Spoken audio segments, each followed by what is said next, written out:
দিখৌ বলিয়াবানে শিৱসাগৰ আৰু চৰাইদেউত কৰা মহাপ্ৰলয় আৰু ইয়াৰ পিছত এতিয়া পোহৰলৈ অহা কিছুমান ৰুহ বাস্তৱ আৰু কিছুমান কৰুণ কাহিনী।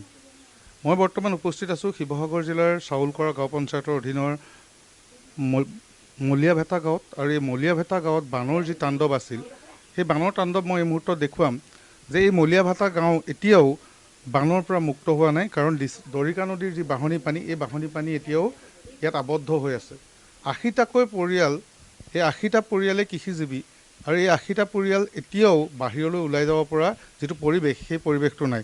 কিন্তু মই এই দৃশ্যসমূহ দেখুওৱাৰ পূৰ্বে মই আন এটা দৃশ্য দেখুৱাব বিচাৰিছোঁ যে মই যিটো বাসগৃহত উপস্থিত আছোঁ, সেই বাসগৃহটোত ইয়ালৈকে মই দেখুওৱা এই চিনলৈকে পানী উঠিছিল। অৰ্থাৎ এই গাঁওখনত পথৰ পৰা ইমান পৰ্যন্ত পানী হৈছিল। আৰু ইয়াৰ যিসমূহ পৰিয়াল আছে, সেই পৰিয়ালসমূহে এই বানৰ মাজত ককবকাই ২৩টা দিন পাৰ কৰিলে। আৰু এই পৰিয়ালটো, যিটো পৰিয়ালৰ মই বাসগৃহত উপস্থিত আছোঁ, তাৰ মূল ব্যক্তিজনেই আছিল বিতুল দাস।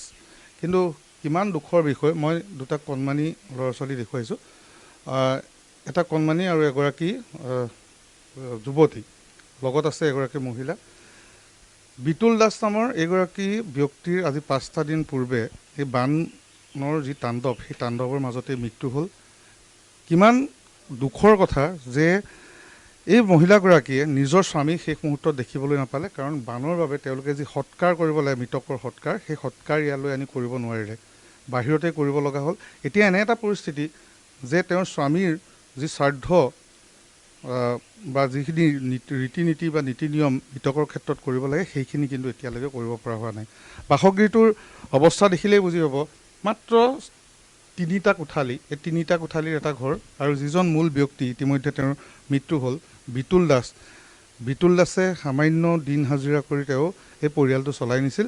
এতিয়া বানে এক প্ৰকাৰ সকলো আচবাব পত্ৰৰে নষ্ট কৰিলে। আৰু মই দেখুৱাম যে এতিয়াও দৰিকা নদীৰ পানী আহি ভেটিৰ কাষত এতিয়াও আছে, অৰ্থাৎ দৰিকা নদীৰ পানী এতিয়াও শুকাই যোৱা নাই।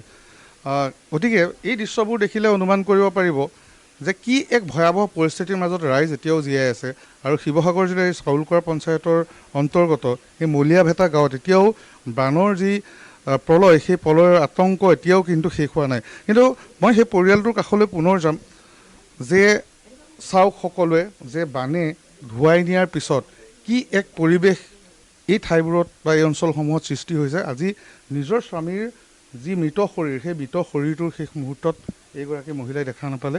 এই কণমানি শিশুটো প্ৰকৃততে আমাৰ দেখুওৱাৰ ইচ্ছা নাই, কিন্তু এই দৃশ্যসমূহ নেদেখুৱালে হয়তো বুজি নাপাব ৰাইজে যে এই কণমানিটোৱে নিজৰ পিতৃক শেষ মুহূৰ্তলৈকে নেদেখিলে। এগৰাকী তেওঁৰ কন্যা সন্তান, বিতুল দাসৰ, মৃত বিতুল দাসৰ কন্যা সন্তান, এতিয়া স্নাতক প্ৰথম বৰ্ষৰ ছাত্ৰী। এই বানৰ তাণ্ডৱৰ যি ছবি বা এই বানৰ তাণ্ডৱৰ মাজত যিদৰে আতংকগ্ৰস্ত হৈ তেওঁলোকে জীয়াই থাকিব লগা হৈছে, সেই সময়তে আকৌ তেওঁ নিজৰ পিতৃকো হেৰুৱাব লগা হ'ল। দুখৰ ওপৰত আন এক দুখ। আৰু তাতোতকৈ গুৰুত্বপূৰ্ণ কথা যে বানৰ বাবে নিজৰ পিতৃৰ মৃত মুখখন শেষ মুহূৰ্তৰ বাবে তেওঁলোকে দেখিবলৈ নাপালে। আৰু এতিয়া শ্ৰাদ্ধ সংস্কাৰৰ বাবে যিখিনি কাম বা যিখিনি ৰীতি নীতি কৰিব লাগে, সেইখিনিও তেওঁলোকে এতিয়ালৈকে কৰিব পৰা নাই। কাৰণ এতিয়াও এই গাঁওখনত বা অঞ্চলটোত পানী এতিয়াও আছে, আবদ্ধ হৈ থকা পানী এতিয়াও এই ৰাইজক জ্বলা কলা খুৱাই আছে। মই আপোনাৰ ওচৰলৈ আহিছোঁ, বৰ দুখৰ কথা, মোৰ সুধিবলৈ এক প্ৰকাৰ বেয়াই লাগিছে। কিন্তু আজি 5টা দিন হ'ল আপোনাৰ স্বামীৰ মৃত্যু হ'ল ৰোগত আক্ৰান্ত হৈ। শেষ মুহূৰ্তৰ বাবে আপুনি দেখা নাপালে? নাপালোঁ। বান পৰিস্থিতিয়ে সকলো শেষ কৰি নিলে, কি ক'ম আৰু, ক'বলৈ ভাষাও নাই। কৰা হ'ল তেওঁক টাউনৰ স্কুলখনতে কৰা হ'ল, ঘৰলৈ আনিবলৈ অসুবিধা নাই। আপুনি দেখিবলৈ নাপালে? পালোঁ মই দেখিবলৈ। ল'ৰা ছোৱালীকেইটা দাদায়েকহঁতে লৈ গ'ল ল'ৰা ছোৱালীকেইটা। এতিয়া আপোনালোকে যি শ্ৰাদ্ধ বা যিবোৰ নীতি নিয়ম কৰিব লাগে মৃতকৰ ক্ষেত্ৰত সেইখিনি কৰিব পৰা হোৱা নাই। পৰিয়ালটোলৈ চাওক এবাৰ, কি ধৰণৰ দুখৰ বোজা এই মুহূৰ্তত তেওঁলোকে বহন কৰিব লগা হৈছে। এফালে প্ৰকৃতিয়ে চলোৱা এই তাণ্ডৱৰ মাজত তেওঁলোকে সামান্য বা 3টা কোঠালিৰ এক প্ৰকাৰ পজাটোত তেওঁলোক জীয়াই থাকিব লগা হৈছে। লগত ঘৰৰ যিজন মূল ব্যক্তি তেওঁ হেৰাই গ'ল। আৰু যিখিনি নীতি নিয়ম কৰিব লাগে মৃতকৰ ক্ষেত্ৰত, সেইখিনিও তেওঁ কৰিব পৰা তেওঁলোকে অৱস্থাত নাই। এতিয়া মই তোমাৰ ওচৰলৈ বৰ বেছি কথা মই নুসুধোঁ তোমাক, মাত্ৰ দেউতাৰ কি হৈছিল বা তোমালোকে এতিয়া স্বাৰ্থ কিয় পাতিব পৰা নাই? বাবা মানে ভাত চাত নাখাই দুৰ্বল হ'ল। তাৰপৰা পানীত ইয়াৰ পৰা পটককৈ নিবও নোৱাৰি, তেনেকৈ হ'লেও নিলোঁ মানে ট্ৰিটমেণ্টটো ভালকৈ দিবলৈ মানে এবাৰ নিব নোৱাৰি ন, অকণমান দেৰি হ'ল। সেইকাৰণে মানে পাপা ঢুকালে। তাৰপৰা ইয়ালৈ আনিব নোৱাৰিলোঁ পানীৰ কাৰণে। আৰু কি ক'ম, যিখিনি নিয়ম কৰিব লাগে সেইখিনি তিলানী কৰিলোঁ, ৰাস্তাতে কৰিলোঁ। এতিয়া দহা চহা পাতিবলৈ পানীয়ে জানো কি হয় জানো, ক'ত পাতি কি কৰে। তুমিতো এজনী পঢ়া শুনা ছোৱালী, এতিয়া ঘৰৰ যিহেতু তোমাৰ দেউতা হেৰাই গ'ল, পঢ়া শুনাৰ ক্ষেত্ৰত কি হ'ব? নাজানো, যিমানখিনি পাৰে মায়ে যদি পঢ়াব, নহ'লে নপঢ়োঁ আৰু। একেবাৰে শেষত দেখুৱাইছোঁ মই এই পৰিয়ালটোৰ তিনিটি প্ৰাণী। এজন আছিল যিজন আজি 5 দিন হ'ল এই পৃথিৱী এৰি গুচি গ'ল, আৰু মূল ভৰসা আছিল তেওঁৱে। স্থানীয় কেইগৰাকীমান মহিলাও আছে, সকলোৰে অৱস্থা একেই। তথাপিতো সুধোঁ যে এই দুখৰ সময়ত আন এক দুখ, এগৰাকী পত্নীয়ে নিজৰ স্বামীক এই বানৰ মাজত হেৰুৱাব লগা হ'ল, কি ক'ব ওচৰ চুবুৰীয়া? আমি সেইটোকে কওঁ, তেওঁ ইমান দুখত হেৰুৱালে, এতিয়া তেওঁ স্বামীক দেখিবলৈ নাপালে ল'ৰা ছোৱালীয়ে।